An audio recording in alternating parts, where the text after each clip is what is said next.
금보다 귀한 나의 주님 내게 만족 주신 주. 금보다 귀한 나의 주님 내게 만족 주신 주. 당신만이 나의 기쁨 또한 나의 참복을.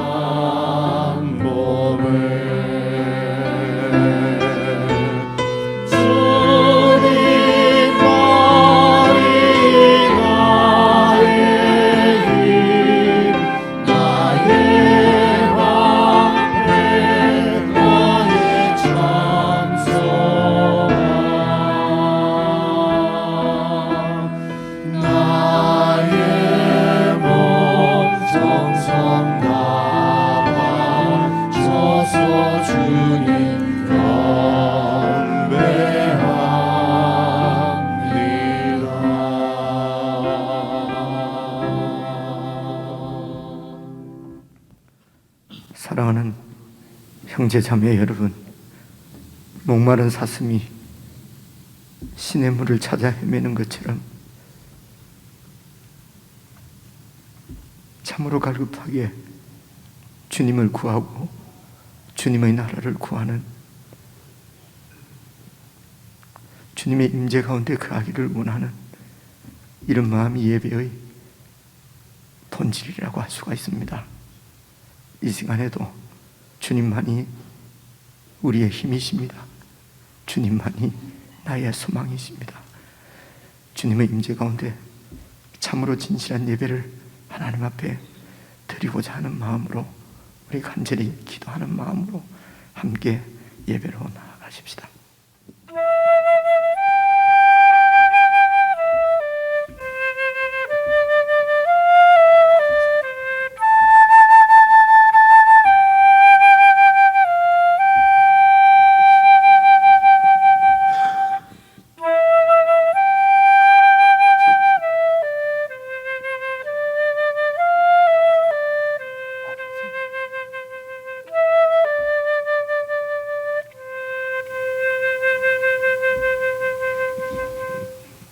우리 신앙을 하나님 아버지 앞에 함께 고백하시겠습니다.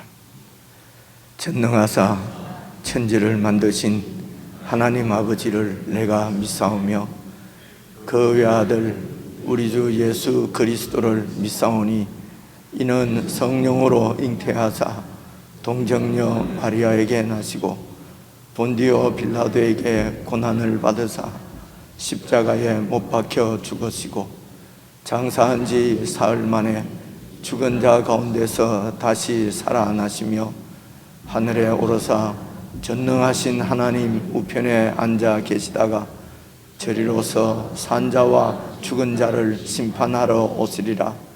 성령을 믿사오며 거룩한 공회와 성도가 서로 교통하는 것과 죄를 사하여 주시는 것과 몸이 다시 사는 것과 영원히 사는 것을 믿사옵나이다. 아멘.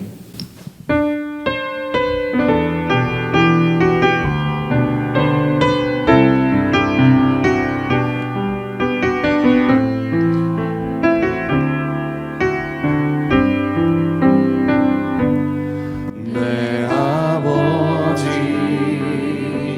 그 품 안에서 내 영혼은 안전합니다. 주 손길로 내 삶을 안으시니 그 평강이 나를 덮습니다. 나 비록 넘어지며 흔들리지만 주 내 안에 거하면 나를 붙드시니 내 생각을 주께로 돌리고 주시는 평강의 옷을 주 약속 안에서 내 영혼 평안해. 내 뜻보다 크신 주님의 계획 나 신뢰해. 두려움 다 내려놓고 주님만 의지해. 주 안에서 내 영혼 안전. 다시 한번 고백합니다. 내 아버지 그 품 안에서 내 아버지 그 품 안에서 내 영혼은 안전합니다.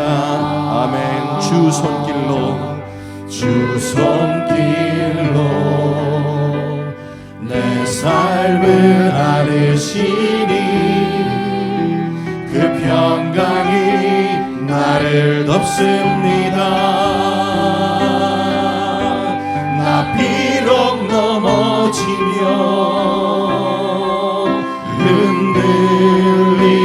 흔들리지만 주 내 안에 거하며 나를 붙드시니 내 생각을 주께로 돌리고 주시는 평강의 옷을 입습니다. 주 약속 안에서 주 약속 안에서 내 영혼 평안해. 내 뜻보다 크신 주님의 계획 나 신뢰해. 두려움 다 내려놓고 주님만 의지해. 주 안에서 내 영혼 안전하네. 주 약속 안에서 내 영혼 평안해. 주 약속 안에서 내 영혼 평안해. 내 뜻보다 크신 주님의 계획 나 신뢰해. 두려움 다 내려놓고 주님만 의지해. 주 안에서 내 영혼 안전합니다. 주 안에서 내 영혼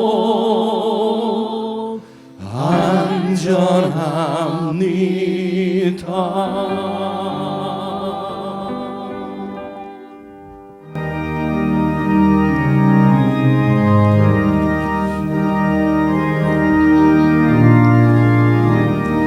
주와 같이 길 가는 건 즐거운 일 아닌가.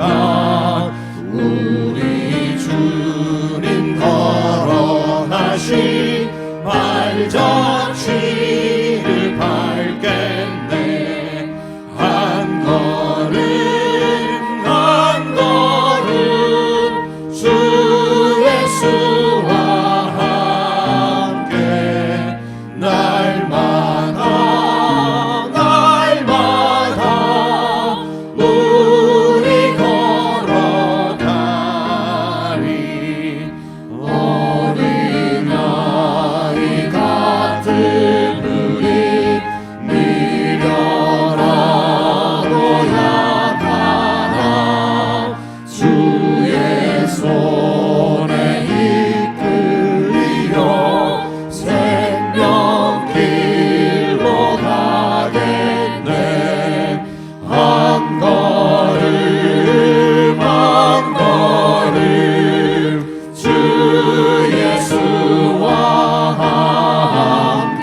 아들까지 우리를 위해서 내어주신 우리 하나님 아버지의 사랑을 우리가 어떻게 의심할 수가 있겠습니까?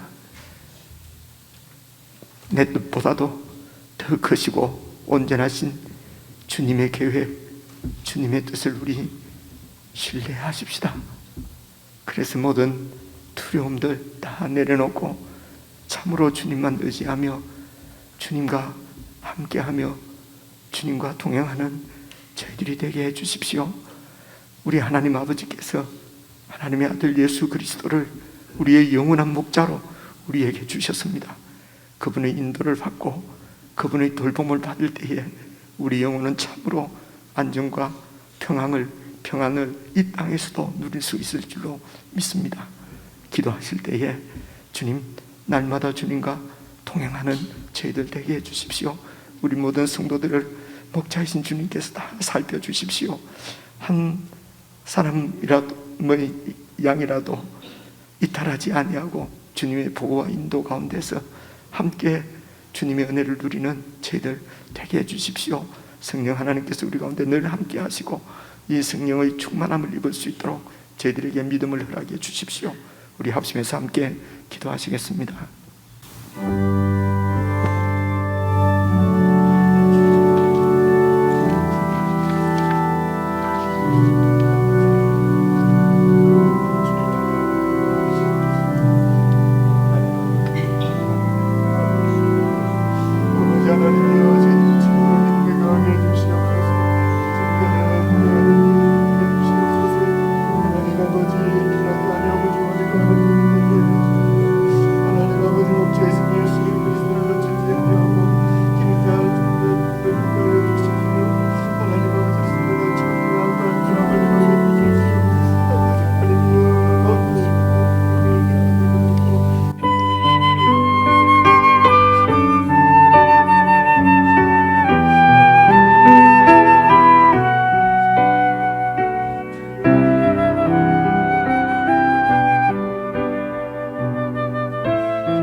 내가 부족함이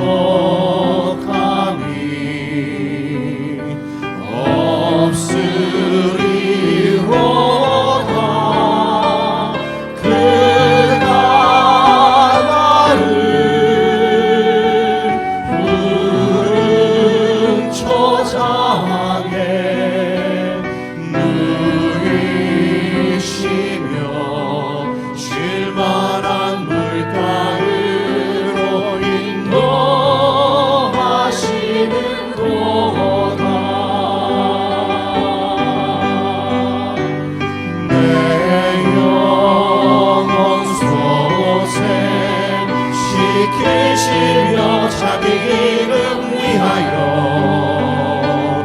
의의 길로 인도하시는 도다.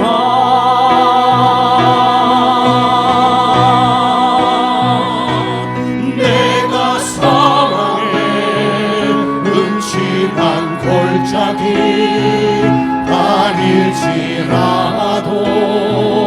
해를 두려워하느는 주께서 나와 함께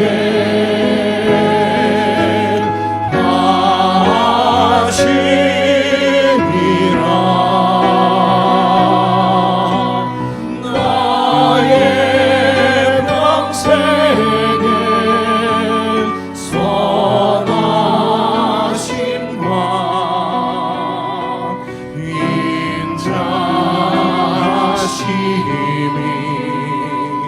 나를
하나님 아버지, 만유의 머리이신 예수 그리스도를 교회의 머리로 주시고 저희들의 목자로 주신 것을 참으로 감사를 드립니다. 아버지 하나님, 이 세상을 우리가 살아가면서 목자이신 예수 그리스도의 보호와 인도를 받으며 살게 된 이 하늘의 복을 저희들이 잊지 아니하고 이미 우리에게 베풀어 주신 이 놀라운 하나님의 복 가운데 충만한 삶을 살 수 있도록 저희들에게 믿음을 더해 주시고, 오늘도 저희들의 눈을 열어주셔서 우리의 목자이시며 만유의 주이신 예수 그리스도를 깊이 만나고 보고 알아가는 은혜의 시간이 되도록 성령 하나님 함께해 주시기를 간절히 기도합니다. 아버지 하나님, 한 주간도 주님의 보호와 인도 가운데 살다가 이렇게 교회가 주님의 몸을 이루어서 하나님 앞에 찬양과 경배를 올려드립니다. 아버지 하나님, 영광을 받아주시고 저희들에게는 하나님을 예배하는 기쁨과 감격이 충만하게 해 주시옵소서. 아버지 하나님, 참으로 주님을 바라보고 주님께 드리는 성도들의 모든 기도와 경배와 찬양과 예물을 주님께서 참으로 기쁘게 받아주시고 저희들이 하나님의 이 은혜 가운데서 살아갈 수 있도록 하나님의 영으로 충만케 해주시기를 기도합니다. 우리가 어디에서 무엇을 하든지 우리와 함께 하시는 우리 주님이신 예수 그리스도를 의식하고 무슨 일을 하든지 주님께 하듯이 신실하게 행함으로 우리가 살아가는 현장 가운데서 우리를 사랑하신 주님의 사랑이 드러나게 하시고 주님의 통치가 나타날 수 있도록, 그리하여 온 세상이 하나님의 영광을 보고 사랑하는 우리 주님의 빛을 보게 하시고 빛 가운데로 나오는 놀라운 역사가 있게 해 주시옵소서. 우리가 있는 곳에서 살아가는 삶 자체가 주님의 증인이 되게 하시고 주님 나라의 증인이 될 수 있도록 사랑하는 주의 백성들을 지키시고 인도해 주시옵소서.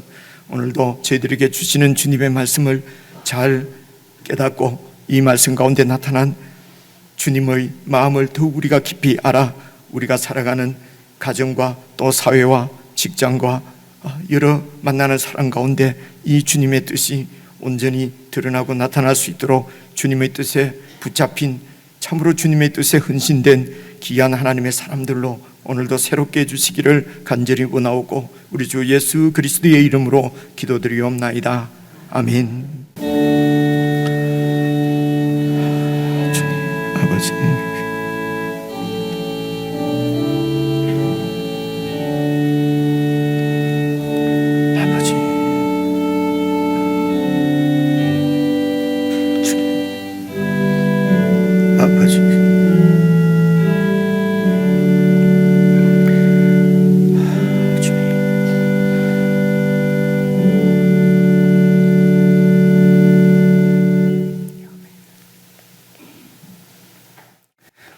함께 봉독할 하나님의 말씀은 구약성경 사무엘하서 5장 말씀입니다. 구약성경 470페이지 사무엘하 5장 1절부터 5절까지 저와 여러분이 함께 읽겠습니다. 구약성경 470페이지 사무엘하서 5장 1절부터 5절까지입니다. 우리 다 찾으셔서 같이 읽으시면 좋겠습니다. 찾으신 줄 알고 함께 읽겠습니다. 시작. 이스라엘 모든 지파가 헤브론에 이르러 다윗에게 나와 이르되, 보소서, 우리는 왕의 한 권륙이니이다. 전에 곧 사울이 우리의 왕이 되었을 때에도 이스라엘을 거느려 출입하게 하신 분은 왕이시었고, 여호와께서도 왕에게 말씀하시기를 네가 내 백성 이스라엘의 목자가 되며 네가 이스라엘의 주권자가 되리라 하셨나이다 하니라. 이에 이스라엘 모든 장로가 헤브론에 이르러 왕에게 나아오매 다윗 왕이 헤브론에서 여호와 앞에 그들과 언약을 맺음에 그들이 다윗에게 기름을 부어 이스라엘 왕으로 삼으니라. 다윗이 나이가 30세에 왕위에 올라 40년 동안 다스렸으되 헤브론에서 7년 6개월 동안 유다를 다스렸고 예루살렘에서 33년 동안 온 이스라엘과 유다를 다스렸더라. 아멘. 예. 우리 지체들과 인사 한번 나누시겠습니다. 평안하셨습니까? 사랑합니다. 오랜만에 뵙겠습니다. 예. 늘 은혜 가운데 사셨으면 좋겠습니다. 예, 오늘은 사무엘하 5장 1절부터 5절까지 말씀을 전해드리려고 하는데요. 우리가 익숙하게 또 잘 아는 말씀이고 혹은 이전에 이렇게 잘 아는 말씀인데 또 잊고 있을 수도 있고요. 그 말씀을 들으면은 또 새롭게 다 기억이 나실 줄로 생각합니다. 그래서 여러분 4절 5절 말씀을 다시 보시면요, 다윗이 나이가 30세에 이제 왕이 되었습니다. 왕이 되어서 헤브론에서 40년 동안 이제 왕으로 이스라엘을 다스렸는데, 헤브론에서 보니까요 7년 6개월 동안은 유다를 다스렸고, 유다는 그러니까 12지파 중에 한 지파입니다. 그 유다 지파가 가나안 땅에서 하나님으로부터 받은 제비를 뽑아서 받은 땅이 헤브론 지역이거든요. 헤브론 산지입니다. 그래서 헤브론에서 유다 한 지파의 왕으로서 7년 반 동안 그렇게 지냈고, 그리고 이제 나머지 36년 반인데 37년이죠. 그죠? 37년. 여러분 이 서양은 이 날짜를 시간별로 이렇게 나이도 막 그렇게 계산을 합니다만, 이 동양은 대략 얘기하지 않습니까? 그죠? 뭐 오늘 저녁부터 내일 그 모레 아침까지 해도 막 사흘이라 그러고, 그래서 이 이스라엘은 지금 동양 문화권입니다. 그래서 7년 반 40년 동안 다스렸다. 그리고 이제 유다의 왕으로서 7년 반. 그러면 서양 사람들은 36년 반 이렇게 할 텐데 그렇게 하지 않고 37년이라고 얘기합니다. 37년 동안은 이제 통일 왕국, 온 이스라엘, 그러면 11지파를 포함한 유다와 11지파 다 이렇게 해서 이제 통일 왕국이라고 그럽니다. 다윗이 이제 통일 왕국의 왕이 되었죠. 생각하시면요, 이 통일 왕국은 솔로몬까지만 갑니다. 그죠? 그리고 솔로몬이 40년 다스리고, 솔로몬 이후로는 남북으로 이렇게 나라가 나누어집니다. 그래서 이렇게 남북으로 나누어질 때가 BC 930년이거든요. BC 930년. 어쨌든 지금 이제 다윗이 통일 왕국의 왕이 이제 되었습니다. 그래서 이 이야기가 이제 왕 되는 이야기가 1절부터 나오는 거죠. 보십시오. 이스라엘의 모든 지파, 그러면 이제 11지파입니다. 11지파가 헤브론으로 왔습니다. 이제 헤브론으로 와서 다윗에게 나와 이르되, 보소서, 우리는 왕의 한 골육이라는 말은 한 친척, 한 가족이라는 거죠. 우리는 왕의 한 가족입니다. 골육입니다. 이전입니다. 전에, 그러니까 곧 사울이 우리의 왕이 되었을 때도, 우리가 사울의 통치 가운데 있을 때에도 이스라엘을 지키고 이스라엘 백성들을 보호하고 외적을 이렇게 물리치고 우리를 보호해 주신 분은 사실은 다윗 왕 당신이었고, 그리고 보십시오. 2절 중간에 여호와께서도 다윗 왕 당신에게 말씀하시기를, 네가 내 백성 이스라엘의 목자가 되고, 그리고 네가 이스라엘의 주권자 하면 주인의 권한을 갖고 있는 왕이라는 것이죠. 네가 왕이 되리라고 말씀을 하셨습니다. 이제 이렇게 11지파 7년 반 동안 다윗의 왕권 아래 있지 않고, 이제 이스보셋, 사울의 몰락한 하나님께서 버리신 사울 왕의 이제 후손인 자식인 그 막내 아들이죠. 이스보셋의 통치 가운데 있었는데, 사실은 하나님께서 사울 뒤에 왕으로 세우신 분은 당신이라는 얘기입니다. 다윗 왕. 그래서 이제 우리가 3절 보십시오. 이에 이스라엘의 모든 장로가 헤브론에 이제 와서 다윗 왕에게 나오고, 그리고 다윗 왕이 이 헤브론에서 여호와 앞에서, 그리고 그 이스라엘 백성들의 대표인 장로들과 어떻게 해요? 장로들과 언약을 맺음에 그들이 다윗에게 기름을 부어서 이스라엘의 왕으로 삼으니라. 그래서 하나님께서 선택한 사람에게 기름을 부어서 왕으로 세우십니다. 하나님이. 그러니까 이 기름 부음 받은 자는 하나님의 종이라는 것이죠. 그죠? 종입니다. 그리고 이제 여기서는 백성들이 또 기름을 붓습니다. 이 말은 백성들이 이제 하나님의 기름 부음을 받은 그분을 우리의 왕으로 이렇게 모신다고 하는 것이 바로 이제 기름을 붓는 의식이거든요. 이렇게 해서 이제 다윗이 이제 통일 왕국에 이제 왕이 되어서 37년 동안, 그래서 유다에서 왕 노릇 한 7년 반 합쳐서 이렇게 40년 동안 이제 왕으로서 다스렸다.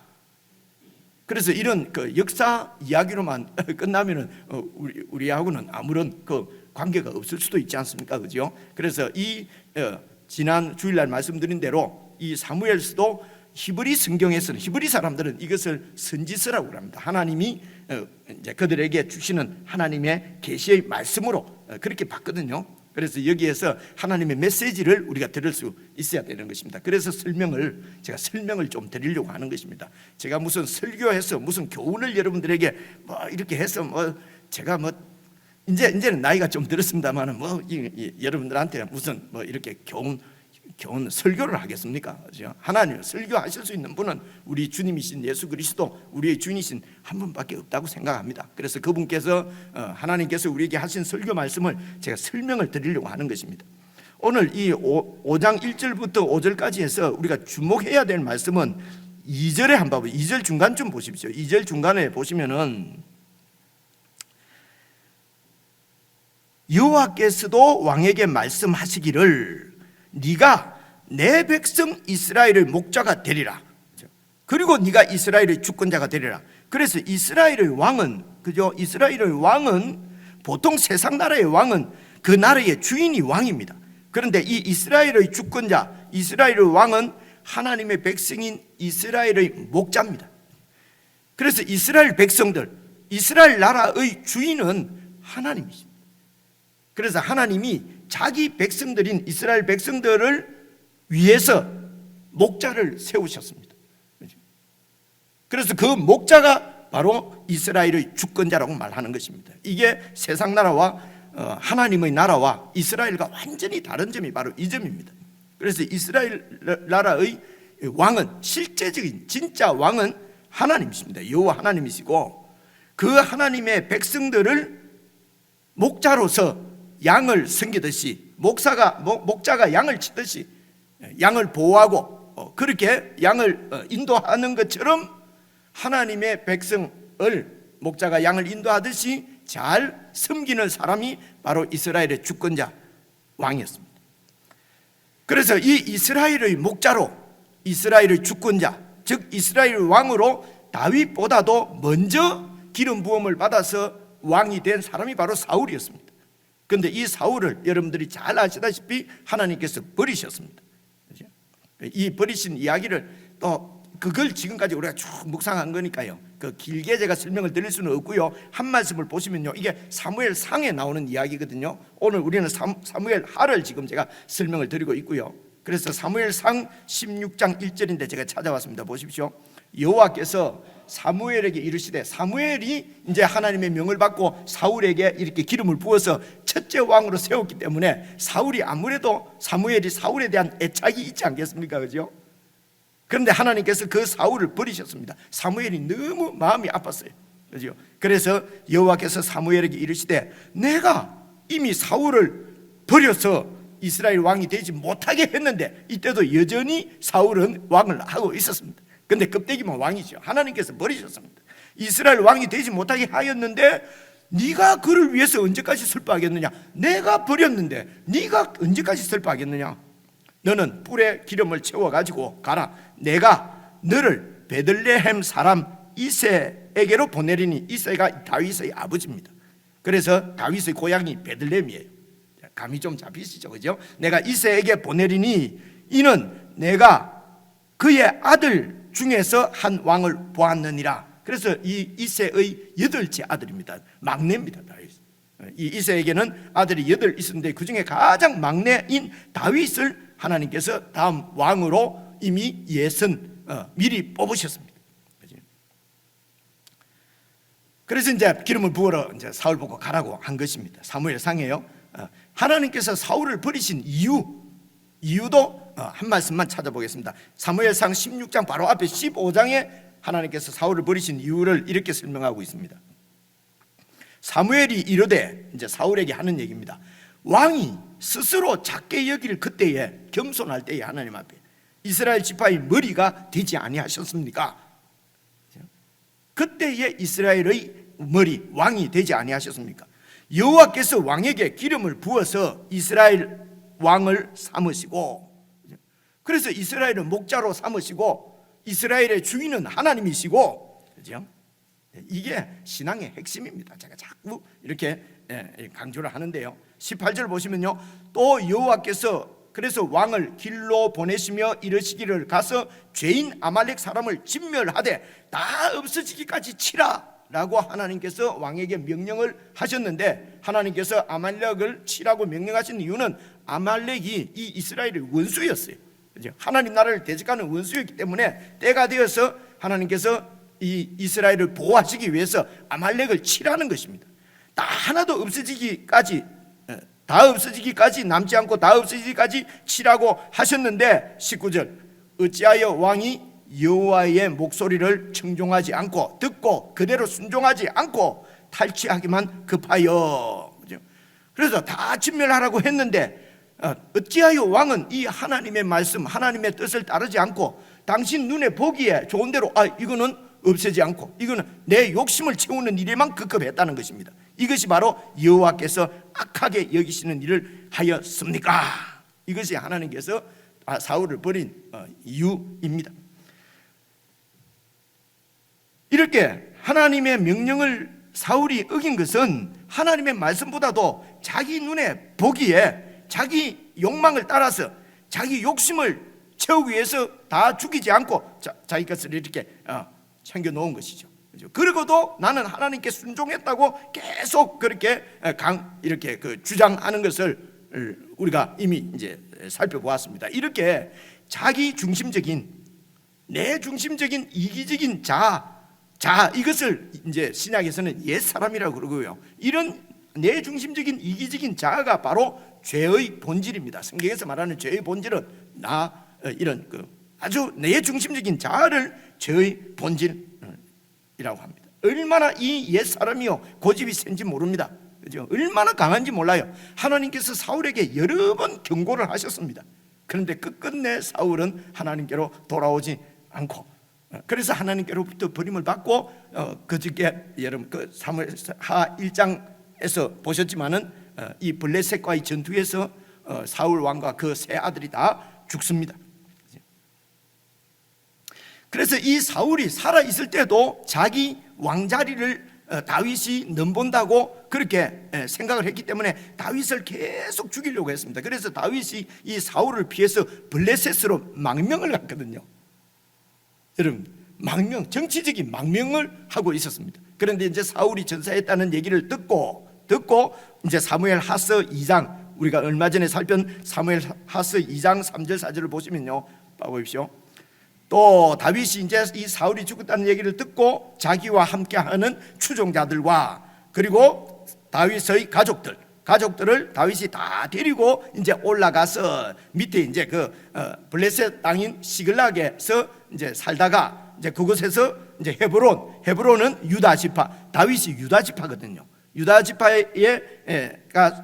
받은 땅인 헤브론 땅으로 올라가서 헤브론에 있는 각 성읍에 이제 이렇게 자기 추종자들과 가족들을 다 이렇게 살게 했습니다. 그러니까 이제 4절에 유다 족속의 헤브론에 있는 사람들이 와서 다윗에게 기름을 부어서 유다 족속의 왕으로 그렇게 받았습니다.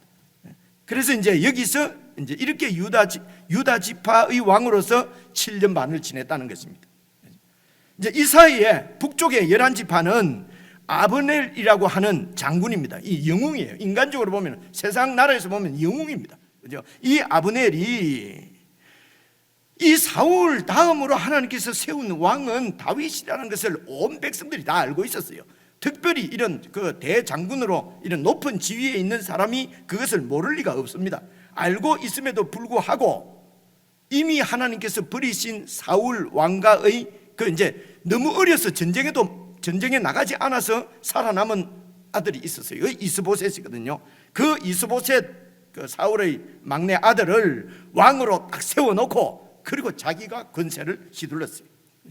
그래서 백성들 위에 군림해서 권세를 누리고 왕까지도 칼로 장악을 하고 있었던 사람이 바로 이 아브넬이에요. 이것이 바로 세상 나라의 본질입니다. 세상 나라는 힘이 곧 정입니다. 힘이 곧 통치 권력이에요. 힘이 없으면 통치를 왕이 될 수가 없어요. 그래서 실질적으로 이 아브넬이 11지파의 사울의 뒤를 잃은 왕처럼, 그 앞에 이제 표면적으로는 무슨 정통성이 있어야 되니까 사울의 왕자를 세워놓고, 그래서 세상 나라는 어떻게 하든지 정통성을 만듭니다. 그 정통성도 힘을 가지고 만드는 거죠.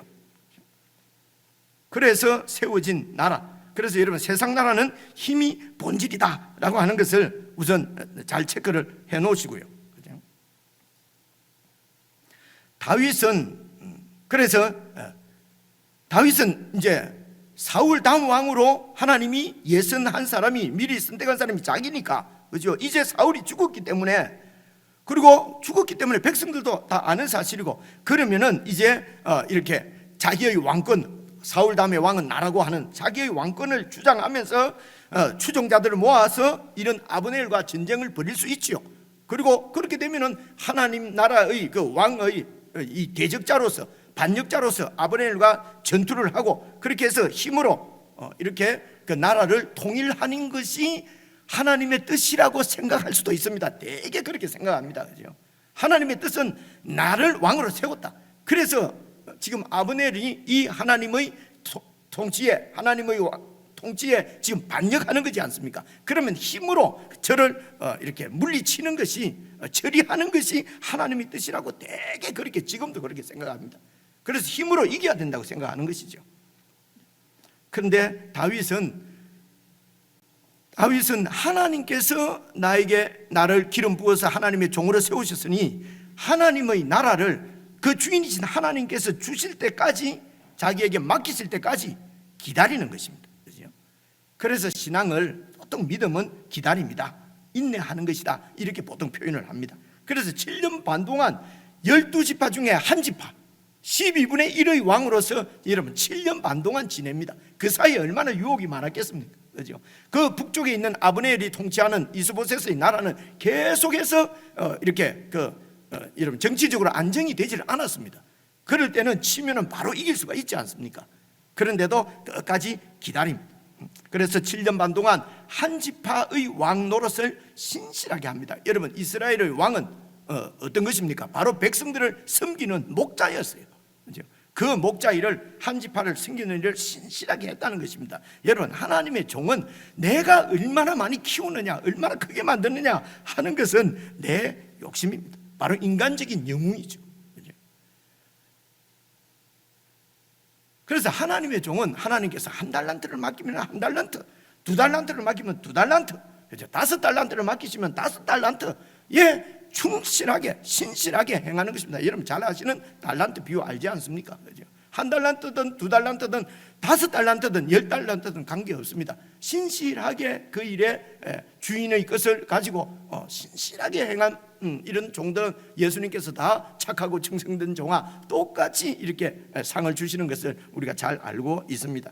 우리가 이것이 바로 하나님 나라와 또 세상 나라가 다른 것입니다. 세상 나라는 내가 얼마나 기여를 했느냐, 그죠? 이 나라가 세워지는데 내가 얼마나 공을 세웠느냐, 그거 가지고 싸웁니다. 이 교회를 세울 때 내가 어떻게 했는데 너희들은 뭐 이런 거 여러분 들어보셨습니까? 이런 게 이제 세속적인 이런 사상들이, 이런 세속적인 가치관들이 세례를 받지 못하고 정리가 되지 못하고 십자가에 죽지 못하고 교회로 그대로 들어왔기 때문에, 교회도 하나님 나라를 완전히 보여내야 될 교회가 세상 나라처럼 그렇게 보여지는 경우가 너무 많이 있는 것입니다. 그래서 이렇게 7년 반 동안 한 지파의 왕 노릇을 하다가 이제 오늘 말씀처럼 11지파의 장로들이 이제 찾아왔습니다. 찾아와서 오늘 읽는 5장 3절처럼 이에 이스라엘 모든 장로가 헤브론에 이르러서 왕에게 나오매 다윗 왕이 헤브론에서 여호와 앞에서 그들과 함께 언약을 또 맺습니다. 어떤 언약입니까? 내가 하나님의 말씀대로, 하나님이 시키시는 대로 내가 최선을 다해서 여러분들을 잘 섬기겠습니다. 백성들은 뭐라 했겠습니까? 뭐 나오지는 않았지만은 우리가 하나님의 뜻을 이루시려고 하는 왕의 통치에 잘 순종하겠습니다. 뭐 이렇게 언약을 맺은 것이란 말입니다. 그죠? 맺고, 그러니까 이제 그 백성들이 다윗에게 기름을 부어서 자기들의 왕으로 받아들였습니다. 그래서 통일 왕국이 세워지고 가나안 땅이에요. 그래서 이 하나님의 백성 하나님의 나라가 다윗을 통해서 이제 그 가나안 땅에 세워진 것입니다. 여기에서 이 이스라엘 나라, 이 다윗 왕국의 기원을 우리가 간단히 다시 한번 좀 살펴보면요, 물론 창세기 앞에까지 가야 되겠습니다만은 그렇게 하지 않고요, 이 이스라엘 나라의 기원은 여러분 잘 아시는 말씀입니다. 다시 한번 상기해 보면요, 여러분 하나님께서 아브라함에게 주신 아브라함 언약으로부터 시작합니다. 그 언약을 제가 한 말씀 찾아왔는데요, 창세기 17장입니다. 창세기 17장. 사실은 이 창세기는 다 이 하나님의 아브라함 언약에 관한 이야기예요. 사실은 그 중에 지금 한 말씀을 찾아왔는데요, 같이 한번 읽어보겠습니다. 같이 한번요. 17장 7절 8절입니다. 시작. 내가 내 언약을 나와 너 및 내 대대 후손 사이에 세워서 영원한 언약을 삼고 너와 네 후손의 하나님이 되리라. 여기까지요. 그러니까 하나님께서 그 다윗과 세운 영원한 언약이 무엇입니까? 너와 네 후손의 하나님이 되겠다 하는, 켜놓으세요. 네. 영원한 언약은, 여러분 영원한 언약이 무엇일까? 이렇게 무슨 해석을 하려고 하지 말고요, 가만 보시면 알아요. 영원한 언약이 뭡니까? 너와 네 후손의 하나님이 되겠다는 것이 내가요. 그죠? 그것이 언약이었습니다. 그래서 8절입니다. 내가 너와 네 후손에게 네가 거류하고 있는 땅, 곧 이 가나안 땅을 너에게 주어서 영원한 기업이 되게 하고, 그 영원한 기업은 무엇입니까? 내가 그 백성들의, 그 네 후손들의 하나님이 되겠다는 것입니다. 왕이 되시겠다는 것입니다. 그죠?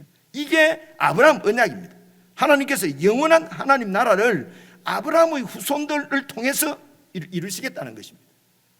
이게 아브라함의 언약입니다. 그래서 아브라함 언약을 어렵게 생각하지 마시고요, 내가 너의 하나님이 되고 네 후손들이 내 백성이 되겠다고 하는 것이, 이건 한마디로 말하면 하나님 나라를 세우시겠다는 것입니다. 가나안 땅에. 이것이 하나님이 아브라함에게 주신 언약이었어요. 그래서 됐습니다. 그래서 이제 이 아브라함의 언약을 받고 한 400년 정도 지났습니다. 400년 정도 지났을 때, 이 아브라함 때는 말입니다, 아브라함, 이삭, 야곱 때는 한 시족이에요. 시족, 가족이에요.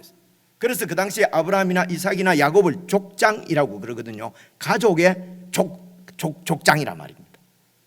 근데 한 400년 지난 다음에 여러분이 잘 아시는 대로 애굽에서 이제 이 한 200만 되는 민족으로 불어났어요. 그죠? 그런데 그 이스라엘 민족이 하나님의 백성인데 바로의 종으로 있었어요. 그죠? 이 이스라엘의 주인은 하나님이신데 바로가 주인 노릇을 하고 있었단 말입니다. 잘 생각해 보십시오. 하나님의 백성의 주인을 사탄이 주인 노릇하고 있었단 말입니다. 그래서 바로가 사탄하고 이렇게 유비가 되는 것입니다. 그죠? 그래서 하나님께서 그 백성을 찾아옵니다. 찾으시기 위해서 다시 찾는다는 것을 구속이라고 그래요. 자기 백성을 다시 찾기 위해서 하나님이 모세를 보내십니다. 그래서 모세가 바로 지금 하나님의 백성인 이스라엘의 주인 노릇하고 있는 바로와 이렇게 싸워서 그래서 이기고, 믿음으로 이기는 것입니다. 힘으로 이기는 것이 아닙니다. 그죠? 그래서 여러분 10가지 재앙이 하루 만에 생긴 게 아니고요, 그게 1년 걸렸는지 5년 걸렸는지 알 수가 없어요. 그죠? 그렇게 해서 자기 백성들을 데리고 여러분 그 이집트에서 해방이 되어서 나와서 그 시온 시내산까지 왔습니다. 그래서 그 시내산에서 하나님이 그 민족들과, 이스라엘 민족들과 언약을 맺습니다. 이 언약은 아브라함의 언약을 다시 갱신하는 것입니다. 새롭게 하는 것입니다. 그것이 출애굽기 19장에 나와요. 제가 찾아왔는데 한번 봐보십시오. 여러분 잘 아시는 말씀입니다. 3절 4절 한번 봐보십시오. 모세가 하나님 앞에 올라가니, 이 시내산에 올라간다는 것입니다. 여호와께서 산에서 그를 불러 말씀하시되 너는 이같이 야곱의 집에 말하라. 야곱의 후손들, 야곱이 이스라엘로 이름이 바뀌었잖아요. 그래서 이스라엘 자손들에게, 그 민족들에게 말하고, 이스라엘 자손들 바로 나오네요. 그죠? 그냥 미리 설명을 할 필요가 없어요. 뒤에 자꾸 이어서 나오니까. 그죠? 말하고 이스라엘 자손들에게 말하라. 같은 말입니다. 야곱의 집이 이스라엘 자손들입니다. 이렇게 다른 말로 같은 뜻을 다른 말로 이렇게 반복하는 것입니다. 계속. 이게 히브리 문학의 특징이에요. 그래서 이 이스라엘 자손들에게 말하라. 뭐라고 말하라고요? 4절. 내가 애굽 사람에게 어떻게, 내가 애굽의 바로 왕을 내가 어떻게 이겼는지, 그죠? 어떻게 바로 왕을 무릎 꿇렸는지, 그리고 내가 어떻게 너희들을 그 바로로부터 구원해냈는지 독수리 날개로 너희를 업어서 내게로 인도한 것을 너희가 다 보았지 않느냐? 그죠? 그래서 이걸 다 보여주신 이유가 뭡니까? 바로 그 다음 절이에요. 세계가 다 내게 속했다. 바로도 내 손 안에 있다. 바로가 그 당시에는 초인류 대국의 황제였거든요. 그 황제도 그래서 자기가 신인 줄 아는데 그 바로도 하나님께서 세계는 다 그 바로도 내한테 속했다. 그래서 바로를 내가 어떻게 이겼는지 너희들이 보았지 않느냐? 그래서 너희가 내 말을 잘 듣고 내 언약을 잘 지키면은 너희는 이 많은 민족들 중에서 내 소유가 되겠고 내가 내 것을 내가 이게 챙기지 않습니까? 보호하겠다. 하나님의 보호를 받는 하나님의 소유가 되겠고 6절입니다. 너희가 내게 대해서는 제사장 나라가 되고 하나님을 섬기는 제사 하나님께 제사 드리는 제사장 나라가 되고 그리고 거룩한 백성이 바로 하나님의 나라죠. 하나님의 나라가 되게 할 것이다.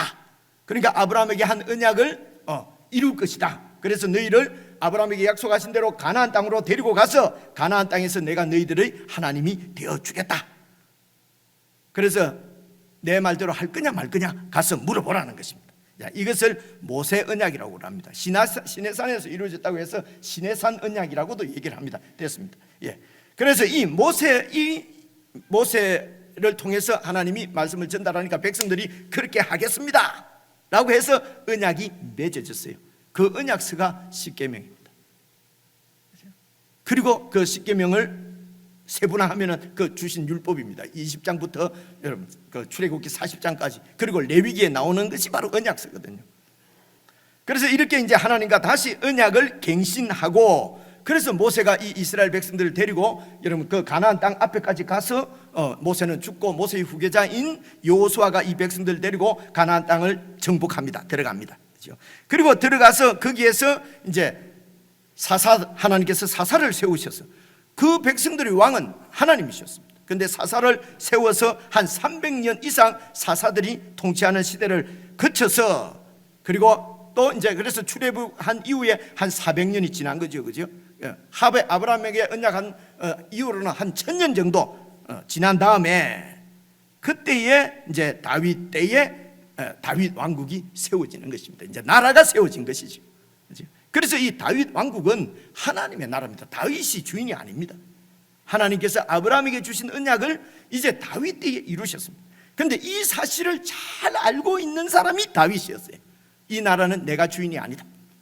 하나님이 주인이시다.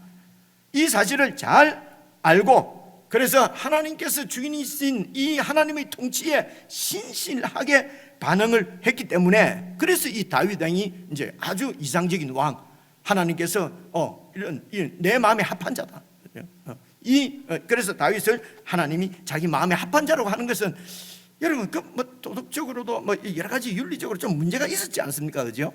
그래서 그런 걸 보고 도덕적으로 윤리적으로 흠이 없는 사람이다 이런 뜻이 아닙니다. 그죠? 하나님의 주권에 아주 분명하고 신실했다는 것입니다. 내가 주인이 아니라는 것입니다. 그래서 이런 다윗에게 하나님께서 영원한 나라를 약속하십니다. 이것을 다윗 언약이라고 부릅니다. 아브라함 언약, 모세 언약, 다윗 언약. 다윗 언약은 이 사무엘하 이제 오늘 5장이지 않습니까? 7장에 나오는데요. 내가 미리 찾아왔습니다. 한번 봐보십시오. 7장 사무엘하 7장 16절 17절입니다. 네 집과 네 나라가 네 집이 바로 나라를 얘기합니다. 네 집은 이제 왕가지고 왕가. 네 왕가와 이 나라죠. 네 집과 네 나라가 내 앞에서 영원히 보존되고 네 왕위가 영원히 견고하리라 하셨다 하라. 그래서 이 하나님의 말씀을 받아서 다윗에게 전한 사람이 선지자인데요. 17절 나단이. 그래서 나단 선지자가 이 하나님의 말씀 모든 말씀들과 이 모든 계시대로 다윗에게 가서 말했는데 그것이 다윗 언약인데요. 네 왕위가 영원히 견고할 것이다 라고 약속을 하셨습니다. 영원한 하나님의 나라를 다윗에게 언약한 것입니다.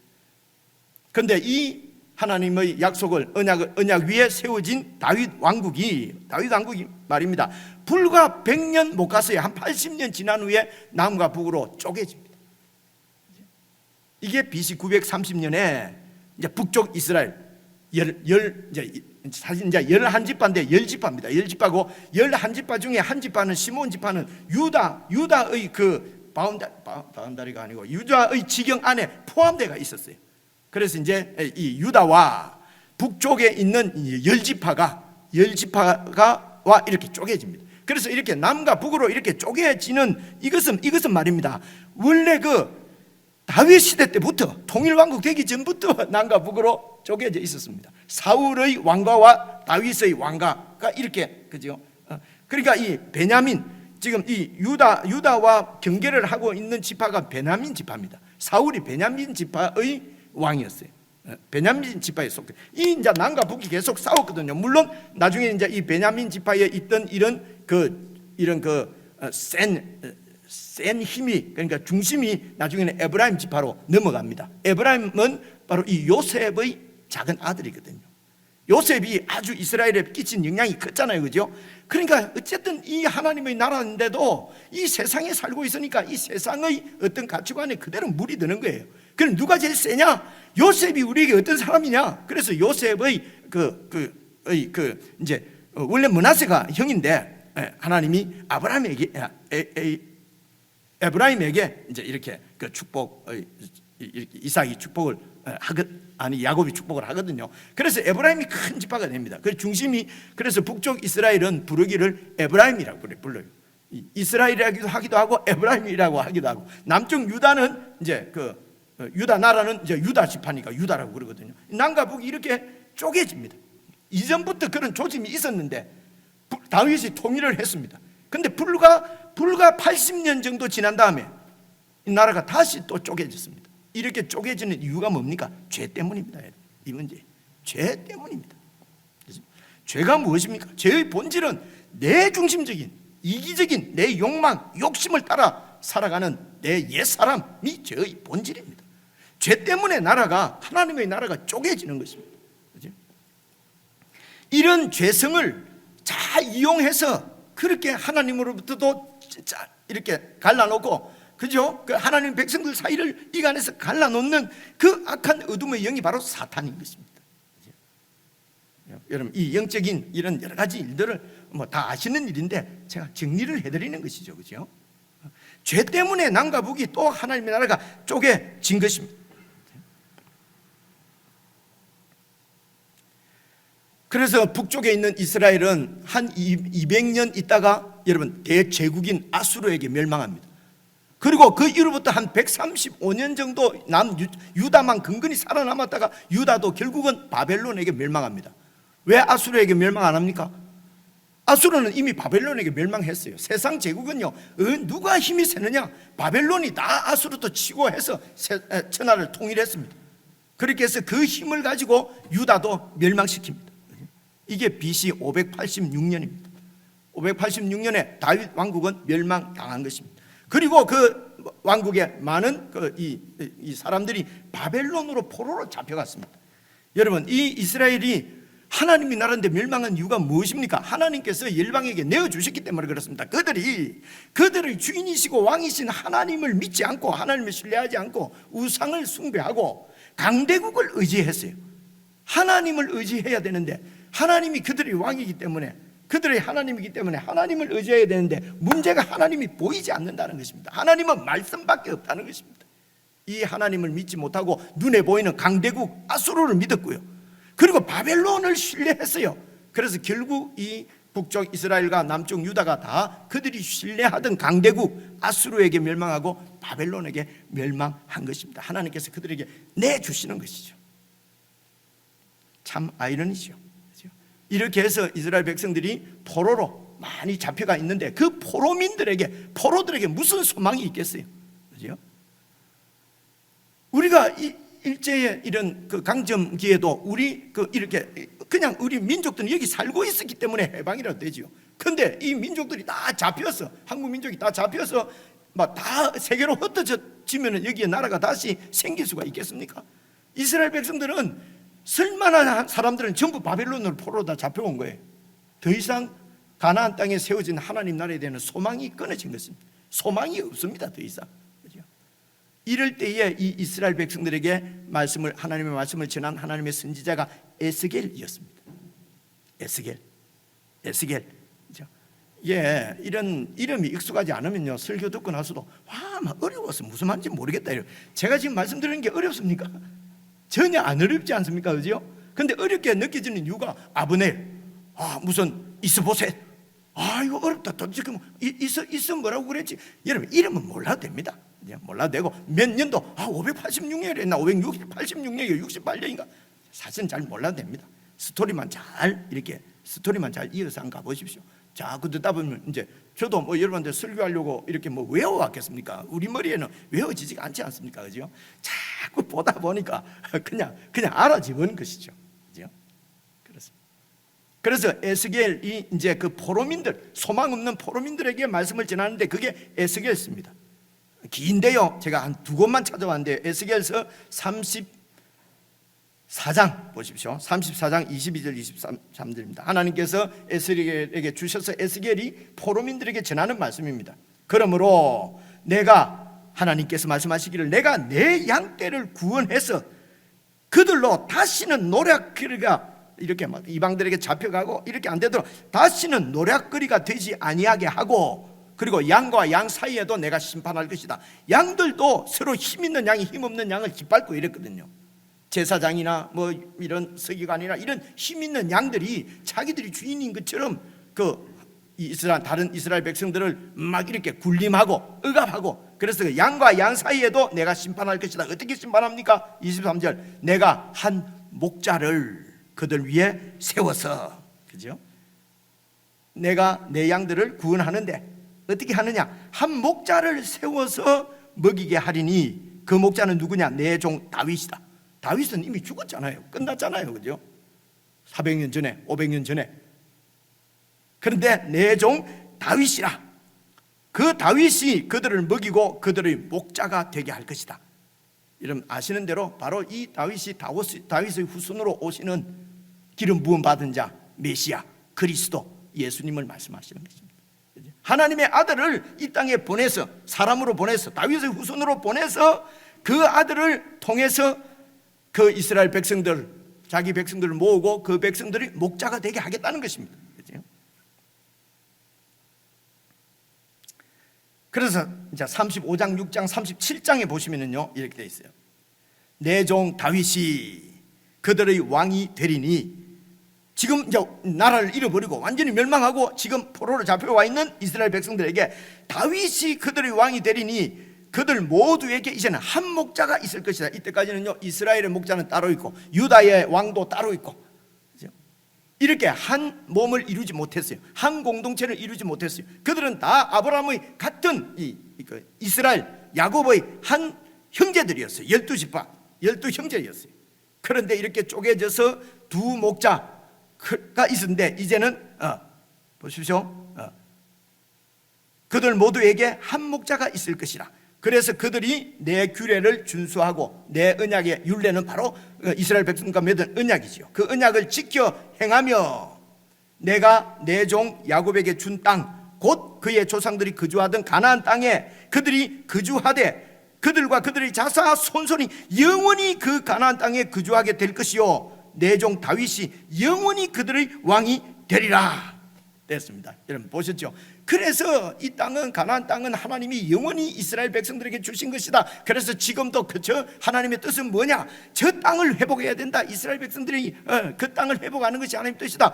기독교인들도 이렇게 얘기하는 분들이 있어요. 잘못 해석한 것이죠. 그죠? 영원히 그 땅에, 그러면은 그 팔레스틴, 그 가나안 땅을 얘기하는 거라면은 왕도 다윗의 후손이 영원히 다스리는 왕이 있어야 되죠.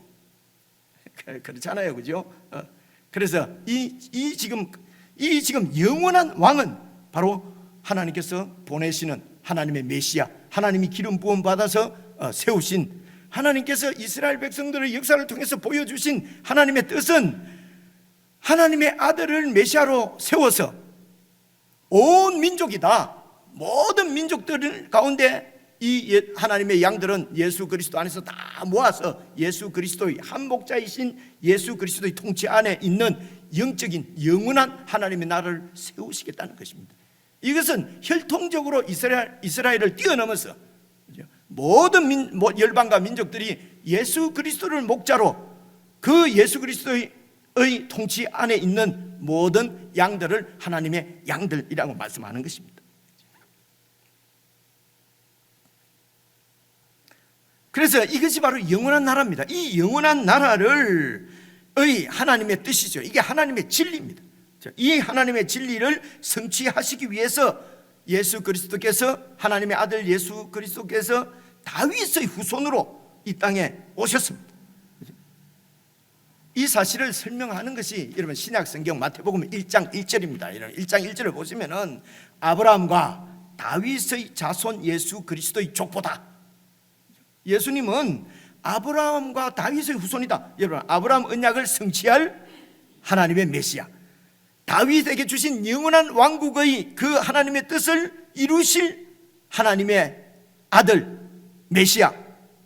메시아가 헬라말로 그리스도입니다. 그래서 예수 그리스도, 예수는 다윗의 아들이죠. 다윗의 후손인 요셉의 아들의 이름입니다. 그리스도는 메시아 직분을 얘기하는 것입니다. 여기서 여러분 알 수가 있습니다. 그래서 예수 그리스도의 계보라 쭉 내려가서 1장 21절에 보시면요, 아들을 낳으리니 그 이름을 예수로 하라. 이는 보십시오, 그 예수가 자기 백성이라는 말은 왕이라는 거죠. 자기 백성을, 그 당시 로마의 식민지였거든요. 그래서 로마로부터 해방시키고 로마로부터 구원하는 것이 아니라 이 왕은 자기 백성을 죄에서 구원할 자십니다. 죄에서 해방시키시는 왕이시란 말입니다. 그래서 이스라엘이 멸망한 것은 죄 때문에 멸망한 것입니다. 아수르 때문에, 바벨론 때문에, 로마 때문에 멸망한 것이 아니라 그들의 죄 때문에 멸망한 것입니다. 이 죄의 문제가 해결되지 않으면은 하나님께서 로마로부터 해방시켜 주셔도 또 죄 때문에 멸망할 수밖에 없는 운명인 것입니다. 이게 죄의 속성이에요. 죄의 본질입니다. 이 죄에서 예수님께서 우리를 구원하셔서 당신의 백성을 삼으신 것이 바로 하나님 나라입니다. 그래서 그 나라의 본질을 한 5분에서 10분 정도는 더 해야 되겠습니다. 들으실 수 있겠죠, 그죠? 대충 여기서 마무리를 한번 해볼까요? 고개를 끄덕끄덕 격하게 끄덕하는 분이 있는데 그런 분을 위해서 계속 하겠습니다. 보십시오. 그래서 여러분, 이 본질을 어디서 볼 수 있냐면요, 여러분, 이 세상 왕이 바로 빌라도였어요. 로마의 총독이 빌라도입니다. 이 빌라도 앞에 예수님이, 하나님의 메시아가 체포되어서 끌려가서 신문당하는 장면이 나옵니다. 그 신문당하는 장면을, 그러니까 웃기지요. 하나님의 아들이 지금 세상 왕에게 지금 이 고소가 돼가지고 법정에서 지금 신문을 당한단 말입니다. 그죠? 그 내용이 요한복음 18장에 나오는데요, 35절부터 한번 봐보십시오. 그래서 빌라도가 대답하되 내가 유대인이냐? 네 나라 사람과 대제사장들이 너를 내게 넘겼다. 뭐라고 해서 내게 넘겼냐면요, 이가 바로 자기가 유대의 왕이라고 그럽니다. 유대의 왕은, 오직 우리에게 왕은 가이사, 로마의 황제 한 분밖에 없는데 이 사람이 유대의 왕이라고 그럽니다. 그래서 반역자라는 거예요. 그래서 네가 도대체 무슨 짓을 했기에 대제사장들, 네 나라 사람이 너를 나한테 고소를 했냐? 왕이라고 고소를 했냐? 그러니까 예수께서 대답하시되 내 나라는 이 세상에 속한 로마 이런 세상에 속한 나라가 아니니라. 만일 내 나라가 이 세상에 속한 나라였다면 내 종들이 너희들과 싸워서 유대인들이 나를 너에게 넘기지 못하도록 싸웠을 것이다. 그런데 내 나라는 이 세상에 속한 것이 아니다. 여러분, 세상 나라는 힘으로, 무력으로, 전쟁으로 세워지는 나라입니다. 그런데 예수님의 나라, 하나님의 나라, 우리나라는요, 우리가 속한 나라죠. 지금 우리 나라는 전쟁으로가 아니라 사랑으로 세워진 나라입니다. 그래서 왕이신 예수님이 십자가를 지시는 것입니다. 로마서 5장 8절에 말씀하시기를 우리가 아직 죄인 됐을 때에 그리스도께서 십자가에 죽으심으로 하나님께서 우리에게 대한 자기의 사랑을 분명하게 확실하게 보여주셨다. 예수 그리스도의 십자가는 바로 무력해서, 힘이 없어서 당한 것이 아니라 하나님의 사랑을 우리에게 보여주시는, 그래서 하나님의 나라는 무력이나 힘으로 세워지는 나라가 아니라 하나님의 사랑으로, 그 백성들의 사랑으로 세워지는 나라인 것을 보여주시는 것이 그리스도의 십자가입니다. 세상 나라하고는 완전히 다르지요. 그래서 바로 이어서 다음 절 보면은 빌라도가 그 말을 듣고 그러면 네가 왕이 아니지? 왕이라고 그러면 사형입니다. 왕이 아닌 것이 되면 무죄 석방입니다. 그럼 네가 왕이 아니지? 그럼 이제 그래 나는 세상에 속한 왕이 아니라니까 이러면 무죄지요, 그죠? 근데 보십시오, 이 예수님이 대답하시되 네 말과 같이 내가 왕이다. 네 말과 같이 내가 왕이다. 내가 왕이 되기 위해서 태어났고 내가 왕이 되기 위해서 세상에 왔다. 근데 이 왕은 뭐 하는 왕이냐? 곧 진리에 대해서 증언하러 왔다. 무릇 이 진리에 속한 자는 내 음성. 진리가 뭡니까? 바로 예수 그리스도를 통해서 영원한 하나님 나라를 세우시려고 하는 것이 하나님의 영원한 뜻입니다. 이 변하지 않는 하나님의 뜻을 진리라고 그래요.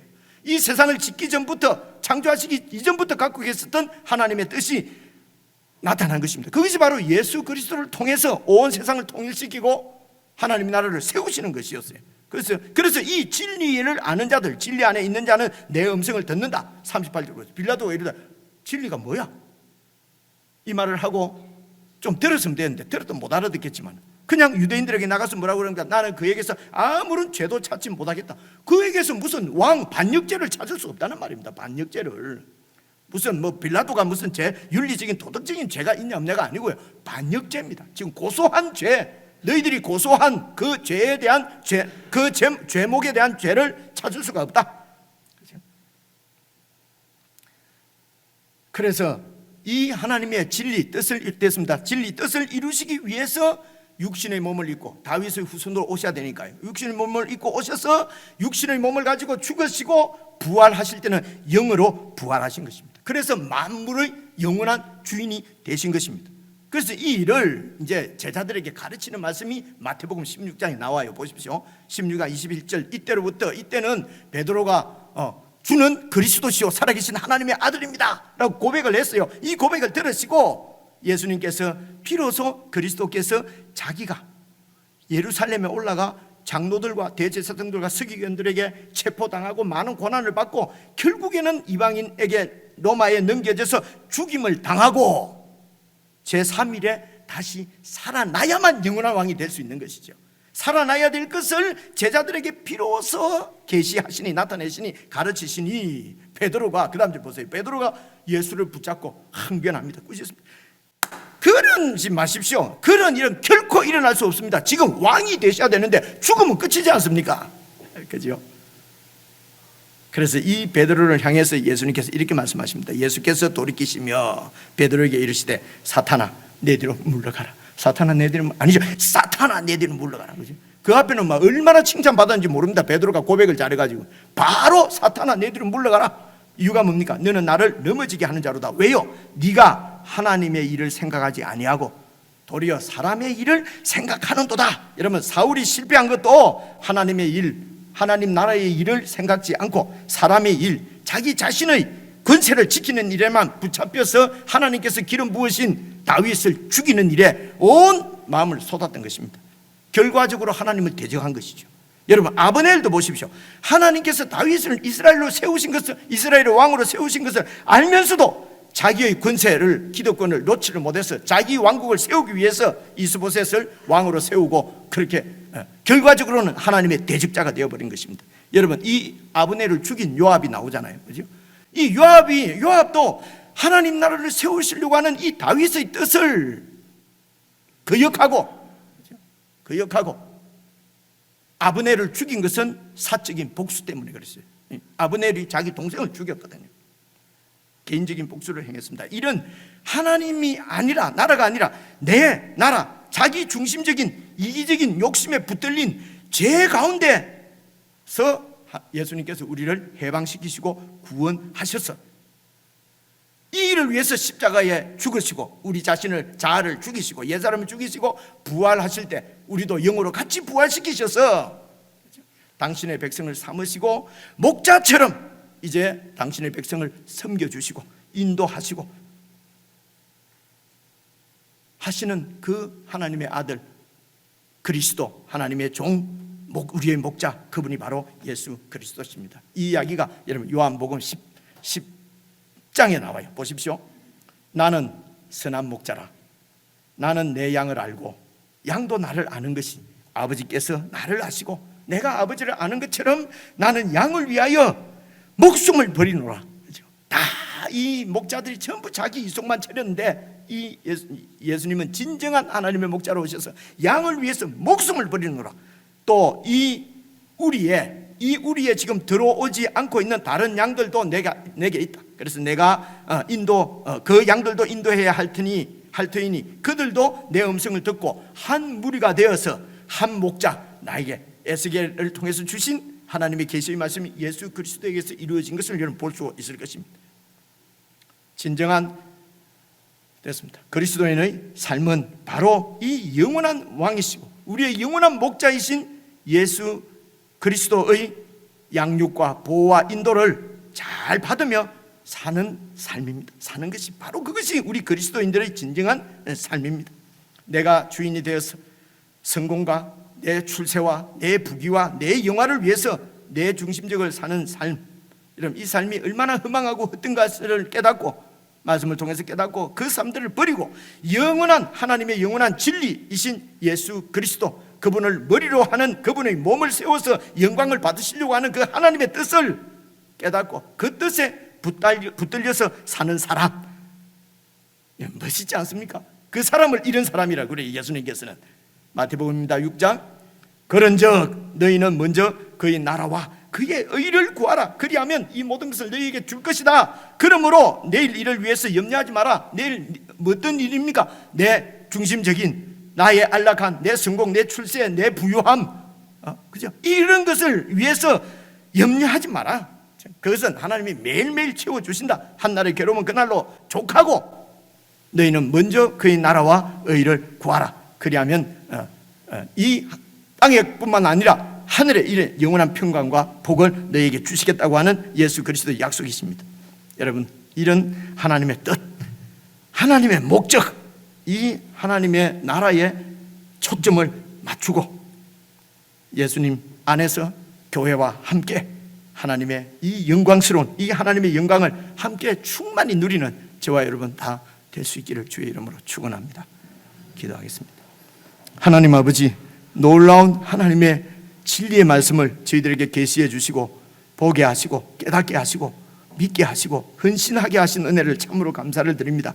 이미 우리를 주님의 양으로 구원해 주셨사오니 우리의 목자이신 예수 그리스도만 바라보고 예수님의 인도와 보호를 잘 받는 저희 모두가 될 수 있도록 도와주시옵소서. 우리 주 예수 그리스도의 이름으로 기도드리옵나이다.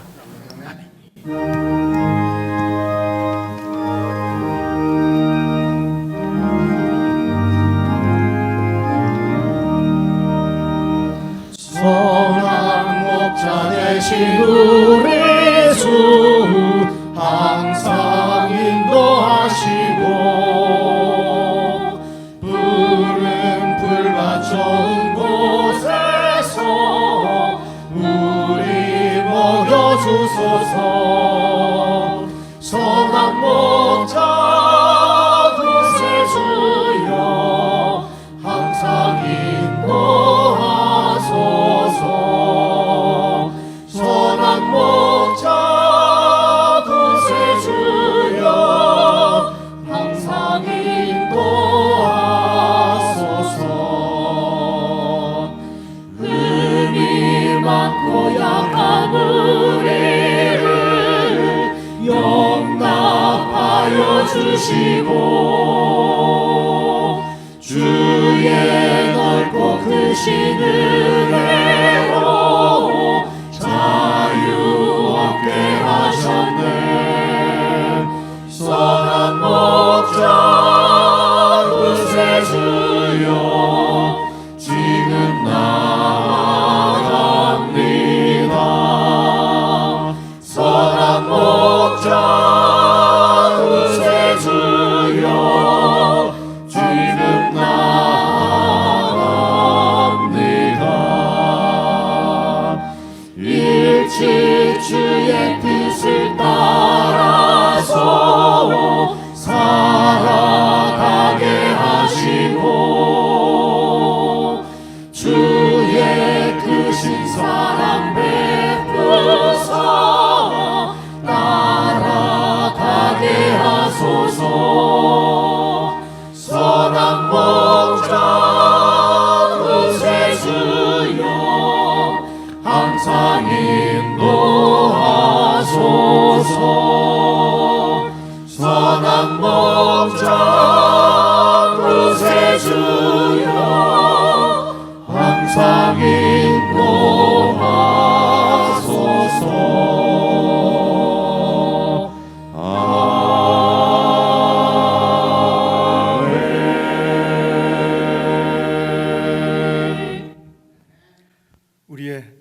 선한 목자이신 예수 그리스도의 은혜와 영원한 진리의 아버지이신 하나님의 사랑과 우리가 늘 함께 하시는 보혜사 성령님의 교제교통 인도하심이 예수 그리스도의 양으로서 참으로 목자이신 예수 그리스도의 인도만을 받아 살기를 원하는 모든 주의 백성들에게 영원 무궁토록 함께 하시기를 간절히 축원하옵나이다. 아멘.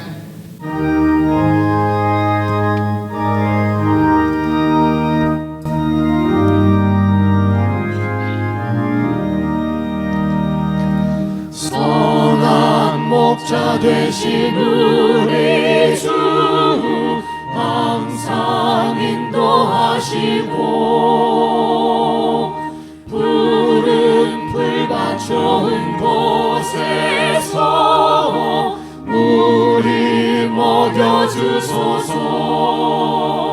선한 목자 구세주여 항상 인도하소서. 선한 목자 구세주여 항상